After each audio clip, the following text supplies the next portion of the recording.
Alright, Richard Shoswell here for a video blog about me and my student teaching experience. Alright, one of the big topics that gets thrown around a lot is about classroom management.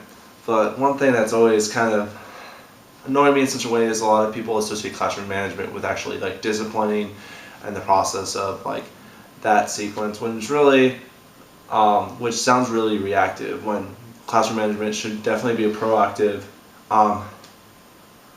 thing that it's always a part of your classroom and almost a way for it to prevent to get to that stage where I have to go to either timeout or principal or referrals and all that. And a lot of that, especially with me working in elementary school, this quarter, a lot of it has been actually about me and my teaching and planning, because my mentor and I have talked about this a lot.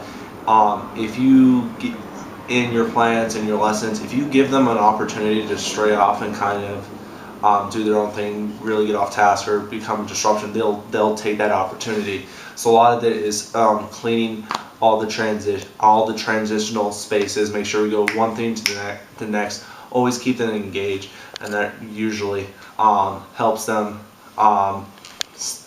stay on task because they are engaged throughout, and to prevent them from possibly being disruption and that sort of thing, assisting others in becoming off task.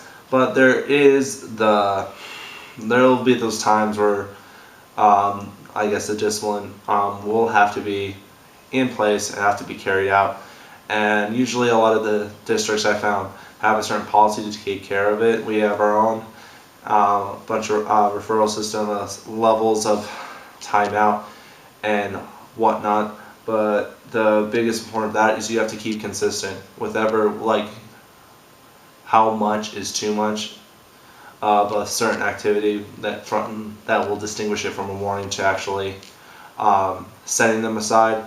And you have to keep that the same throughout, because if it's even wavers a bit, the students will also pick up on that, be very inconsistent, and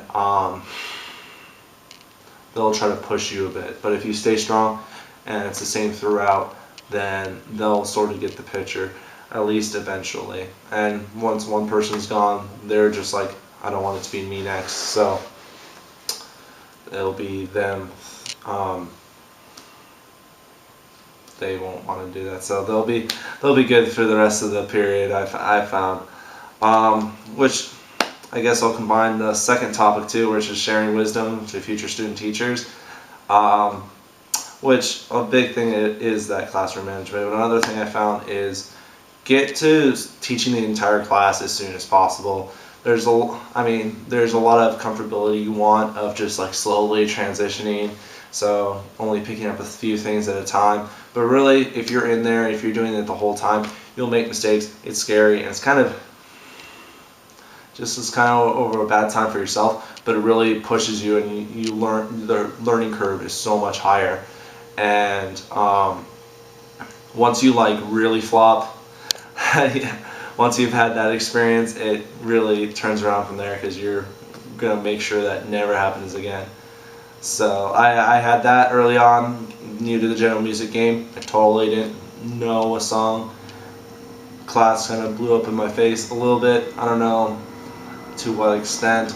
I'm harder on myself than other people generally are, but after that I pushed myself to not really forget what I'm doing, what songs they sound like. It's all prepared for beforehand, and that turnaround's all because every single class period I'm doing all of it. Yep, and I think that's gonna round out my video. Thanks for watching. Check for future videos in the future. Thank you.